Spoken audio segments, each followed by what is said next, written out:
Okay, so we wanted to look at infinite limits today, so I thought I'd do this second video um, using a calculator and see what this looks like. So here's the graph that I put in. I'm going to go back and show you how I did all this in a second, but here is the graph. This happens to be the graph of 1 over the quantity x minus 2 squared or something. What I'm hoping that you can see is that at this point right here, this x value right here, that we're having a problem. That at this x value right here, we're having a problem. Right here, there's a problem here. Because as our graph approaches this line from each side, its behavior becomes unbounded. As we come from this side, it comes up and races up this way. And as we come from this side, it comes up and races up this way again.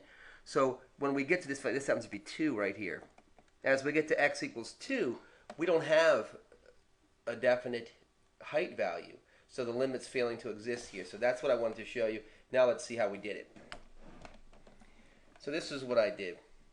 You know what, let's start over. Let's insert a new document. So let's insert a calculator. So this is how I did this. I made up this function myself, and the function I came up with was, so I hit control division, and I made the function 1 over x minus 2 quantity squared. Right? So I'll close my parentheses, go to the square key here.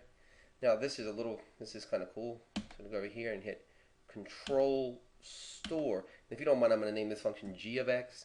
So here's my g of x. You have to keep in mind what that was, but here's my g of x. Now I can do tons of stuff. I can check the limit. I can check the limit here. I can just look at this thing. We can see that there's a problem when x is 2, because when x is 2, 2 minus 2 is 0. 0 squared is still 0. 1 over 0 is undefined.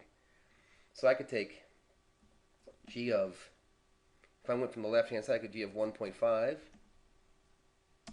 is 4. Just try to get a little bit closer. G of 1.9. Now what we're looking for is some cohesiveness. Is it approaching, as we get closer and closer, is it approaching the same number? So let's try g of 1.99.